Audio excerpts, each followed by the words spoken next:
My brothers and sisters, in all fairness, if Jesus came right the second, in all fairness, will you have an excuse for why you're not ready?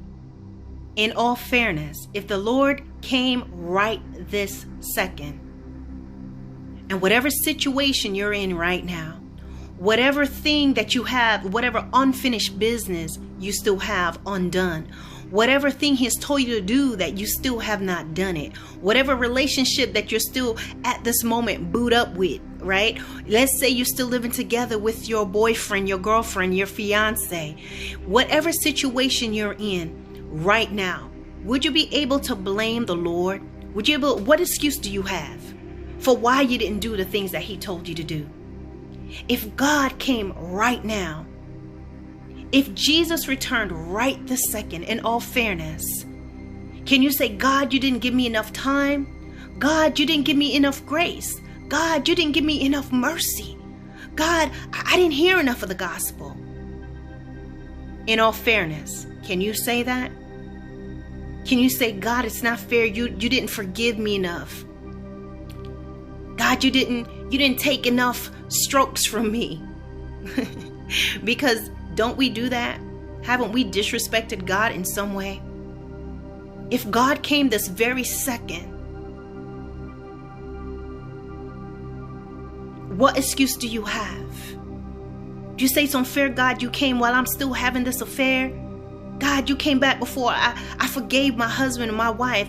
God, you came back before I had an opportunity to forgive my mother, my father, to call my children, to make amends with them. God, I didn't have enough time.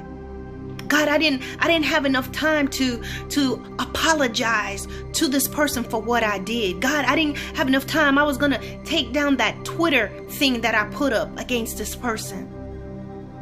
God, you didn't give me enough time to leave out of this gang. God, you didn't give me enough time to get out of this illegal business.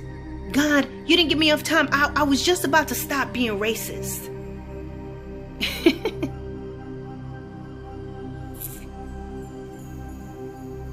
God, you didn't give me enough time. You didn't give me enough time. In all fairness, can you say that? Think about where you're at right now in your life. Where you're at right now.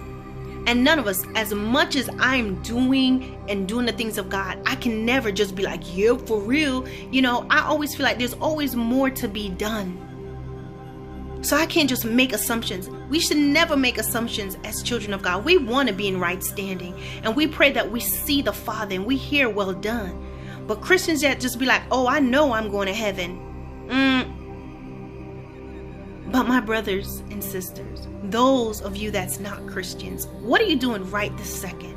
Had God came 5 minutes ago, what would you have been found doing? What state are you in right now in your mind? Had God come, had He showed up right this second, what are you getting ready to click on? What is your thread like in your phone? Are you good? Would you and I or anyone be able to say, God, you didn't give me enough time to obey you? Because God is coming back and He's going to ask us questions. Those that are Christians, He's going to ask you. You're going to say, God, I went to church. I did this. I did that. And God's going to say, but did you do what I told you to do? What did you do with the gifts and the talents that I gave you? What did you do with the ministries I told you to start up? Did you start the group that I told you to start up? Did you start the Bible studies? Did you start the YouTube channel I told you to start up? A lot of you are thinking, oh, God won't keep me out for that. No, it's not that. There's souls tied to what He told you to do.